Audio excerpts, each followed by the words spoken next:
पवित्र बाइबल का वचन पढ़े और सुने जाने पर प्रभु यीशु मसीह आपको और आपके परिवार को आशीष दे।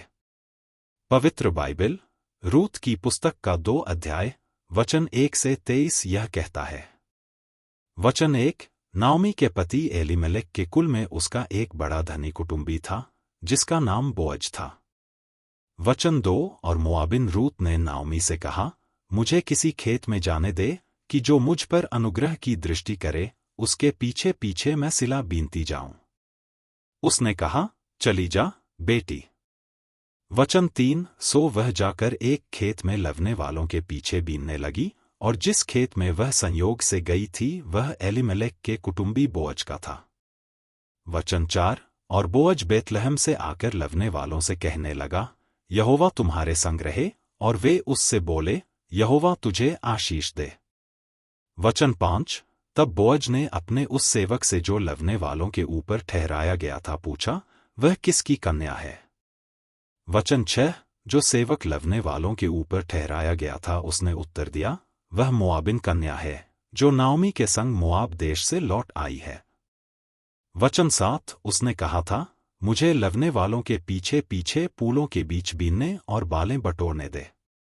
तो वह आई और भोर से अब तक यहीं है, केवल थोड़ी देर तक घर में रही थी। वचन 8, तब बोअज ने रूत से कहा, हे मेरी बेटी, क्या तू सुनती है? किसी दूसरे के खेत में बीनने को न जाना, मेरी ही दासियों के संग यहीं रहना। वचन 9, जिस खेत को वे लवती हों उसी पर तेरा ध्यान बंधा रहे और उन्हीं के पीछे पीछे चला करना। क्या मैंने जवानों को आज्ञा नहीं दी कि तुझसे न बोले?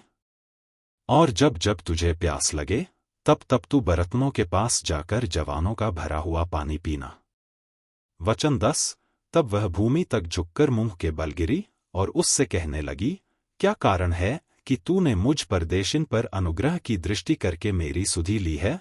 वचन 11, बोअज ने उत्तर दिया, जो कुछ तूने पति मरने के पीछे अपनी सास से किया है, और तू किस रीति अपने माता पिता और जन्मभूमि को छोड़कर ऐसे लोगों में आई है जिनको पहले तूने जानती थी, यह सब मुझे विस्तार के साथ बताया गया है। वचन 12, यहोवा तेरी करनी का फल दे, और इस्राएल का परमेश्वर यहोवा जिसके पंखों के तले तू शरण लेने आई है, तुझे पूरा बदला दे। वचन 13, उसने कहा, हे मेरे प्रभु, तेरे अनुग्रह की दृष्टि मुझ पर बनी रहे, क्योंकि यद्यपि मैं तेरी दासियों में से किसी के भी बराबर नहीं हूं, तो भी तूने अपनी दासी के मन में बैठने वाली बातें कहकर मुझे शांति दी है। वचन 14, फिर खाने के समय बोअज ने उससे कहा, यहीं आकर रोटी खा और अपना कौर सिरके में बोर। तो वह लवने वालों के पास बैठ गई और उसने उसको भुनी हुई बालें दी, और वह खाकर तृप्त हुई, वरन कुछ बचा भी रखा। वचन 15, जब वह बीनने को उठी तब बोअज ने अपने जवानों को आज्ञा दी कि उसको पूलों के बीच बीच में भी बीनने दो और दोष मत लगाओ। वचन 16, वरन मुट्ठी भर जाने पर कुछ कुछ निकाल कर गिरा भी दिया करो, और उसके बीनने के लिए छोड़ दो और उसे घुड़ को मत।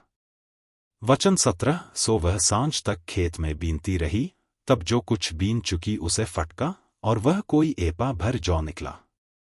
वचन 18, तब वह उसे उठाकर नगर में गई, और उसकी सास ने उसका बीना हुआ देखा, और जो कुछ उसने तृप्त होकर बचाया था उसको उसने निकालकर अपनी सास को दिया। वचन 19, उसकी सास ने उससे पूछा, आज तू कहाँ बीनती और कहाँ काम करती थी? धन्य वह हो जिसने तेरी सुधि ली है। तब उसने अपनी सास को बता दिया कि मैंने किसके पास काम किया, और कहा कि जिस पुरुष के पास मैंने आज काम किया उसका नाम बोअज है।